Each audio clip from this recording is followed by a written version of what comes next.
Plus, I'm filming this on Tuesday, April the 14th, I believe. So you have your second test, and you should submit it to me by Thursday. If you send it through the U.S. mail, make sure you have sufficient postage. So when I mailed it to you, I used the front and back of 3 pages, and that's just under 1 ounce. But if you include any extra pages, or if you printed your own copy, you need to make sure you have adequate postage. So this week we're going to finish covering Gauss-Jordan elimination, systems of linear equations. On Thursday, I will provide your 5th quiz to you electronically, and I'll try to get it in the mail on Wednesday. So by the end of the week, you should have that, and it's due the following Tuesday, I believe. All right. Let's go back to the case of 2 by 2 linear systems of equations. So 2 videos ago, we looked at this system, and we solved it geometrically by graphing the 2 lines and finding the point of intersection. This is called a non-singular system. Those kinds of systems just have one solution, and they're maybe the most typical kind of linear system. We can also have singular systems where we don't have one solution. These 2 examples are singular systems. The adjective singular, in American English, it's usually a grammatical term. We have singular nouns and plural nouns, but there's another meaning of singular. It means unusual. So in some sense, we could say that these systems are unusual. This is a little far-fetched, but think of it this way. Suppose we have 2 blank pages that have well, not blank, they have the X and Y axis drawn, and 2 people independently draw a line. So maybe I draw a line and you draw a line. Most likely those lines would intersect. That would be normal. That would be the non-singular case. But it's possible that they could be parallel or identical. So if they represented graphs of equations, in this case we wouldn't have any solutions because we can't find a point that's on both lines. And in this third case, the lines are actually identical, so any point of the line would be a solution. Okay, in this video, we're going to consider the inconsistent case where there are no solutions, and in the following one, we'll consider what I call the underdetermined case, where there are infinitely many solutions. Okay, so let's take a look at this one, and the 2 by 2 example will give us a clue as to what happens when we have more than 2 variables.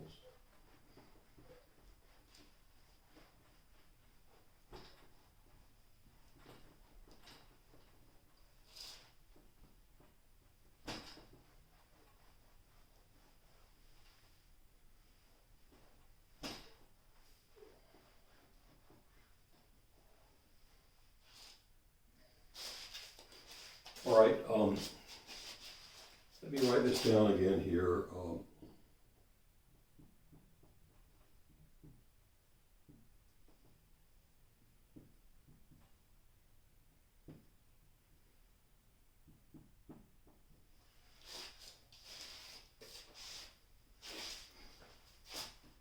Okay, so suppose we use Gauss-Jordan elimination on this rather trivial problem.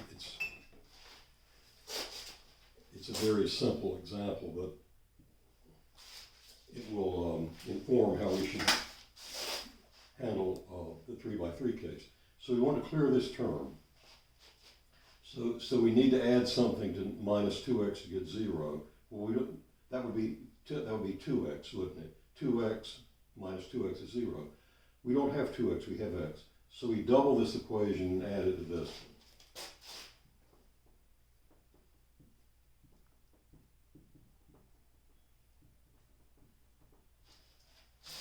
one. All right.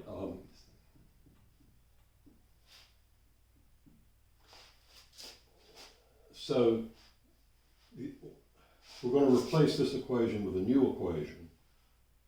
The new equation is found by doubling this equation and adding to this one. So we do our scratch work. Hopefully by this time you can do it in your head. So we double this equation.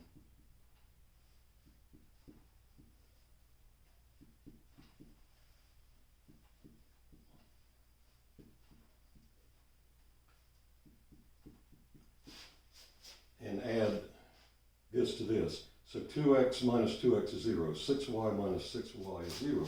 We were trying to clear this term, but in doing so, we actually cleared both terms. But on the right,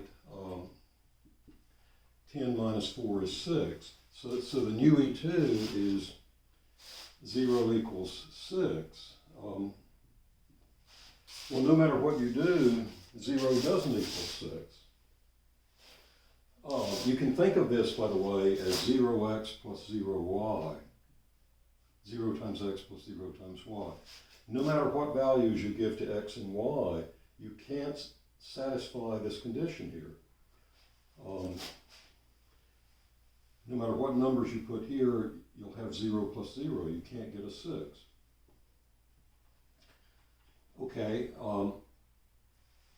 Now, even though this, I'm sure, seems very simple to you, I want to say something about the logic involved. The reason these operations are so effective is two. First, they let us simplify. And second, whatever the system's solutions happen to be, if there are any, these operations preserve those solutions. So if there's a solution here and we do a clearing operation, there will be one here too, and it'll be the same. If there's not a solution here, there won't be a solution here either. Well, there's not a solution, and vice versa. If there's no solution here, there won't be a solution here. Well, there isn't a solution here. We can't make 0 equal to 6, so there's no solution. So we have an inconsistent system.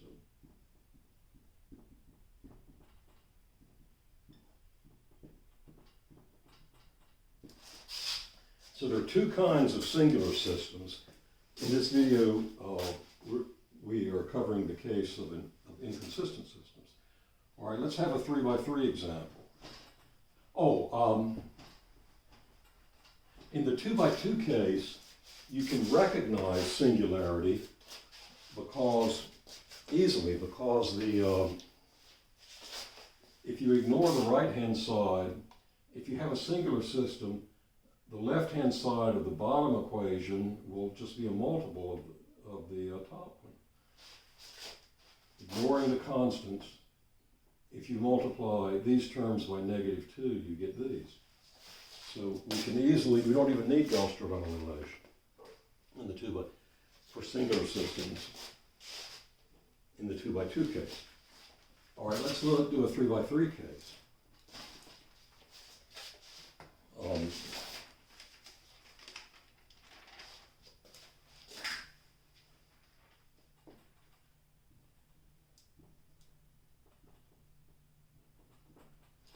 Okay, here we are.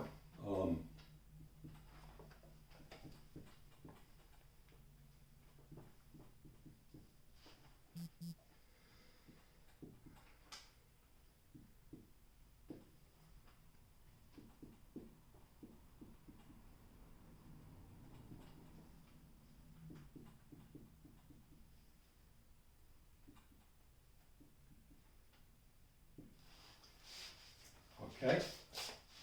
Now, if you've really been paying attention, you may notice that this example is not very different from what we had in our previous video.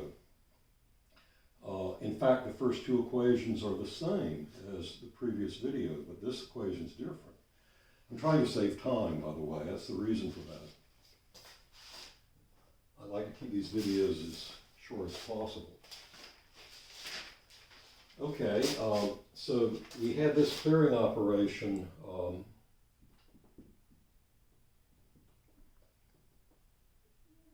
previously. Triple E1 and add it to E2. That gives us this.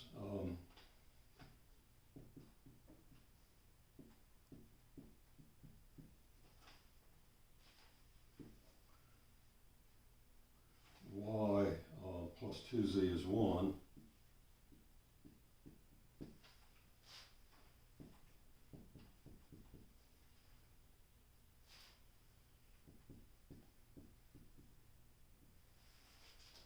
Okay, so now we're going to clear this term.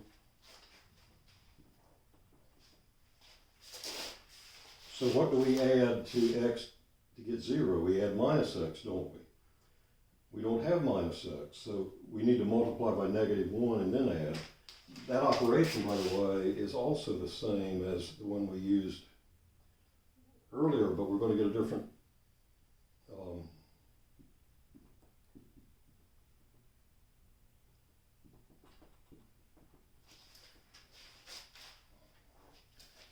okay, so x plus 3y minus z is 5, y plus 2z is 1. All right, so change the signs here and then add to here. So minus x plus x is 0. Minus 3y plus 4y is y. And now be careful with your signs. We change the sign of this term, so that'll be plus z. So z plus z is 2z.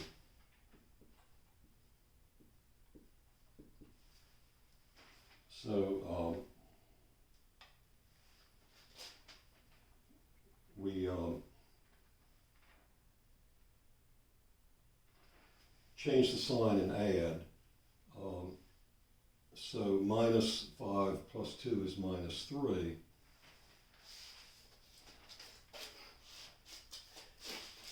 Okay, now we can go ahead and clear this term. If we're really paying attention, we don't have to, because look at the left-hand sides here, they're the same. Y plus 2z is 1, y plus 2z, that's the same as this, but this is different. So if you give numerical values to y and z, in order to get a 1 here, you can't get a -3. These equations are contradictory. You can't solve these two simultaneously, and therefore the whole system's inconsistent. But if you want to go ahead and do Gaussian elimination, you can eliminate that term. You could say minus 1e2 plus e3 replaces e3.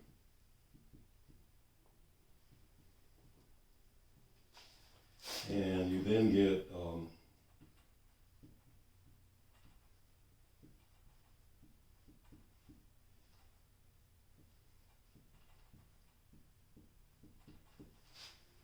so minus y plus y is 0, minus 2z plus z is 0,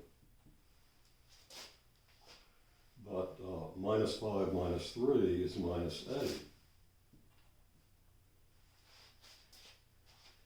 So this last equation says 0 equals minus 8. It doesn't equal minus 8. Think of it as 0x plus 0y plus 0z. 0 times x plus 0 times y plus 0 times z. No matter what numerical values you give to x, y, and z, you'll have 0 plus 0 plus 0. You can't get -8. And that shows that this is an inconsistent system.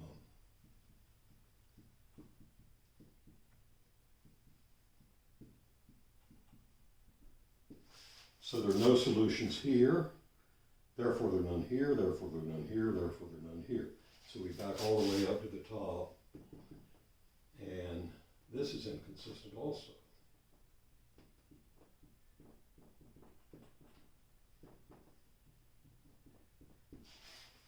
Okay, now your fifth quiz, which you will do as a take-home, I usually give it as an in-class quiz, and I give about half an hour for the students to do it. It's going to have 4 problems on it. This should be a cakewalk for you. Problem 1 will just be a 2x2 systems, and then problems 2, 3, and 4 will be 3x3s. I won't tell you what order they're in. There'll be a non-singular one, an inconsistent one, and an underdetermined one. And you'll have to figure out which is which. Thank you, class. That's it for this video.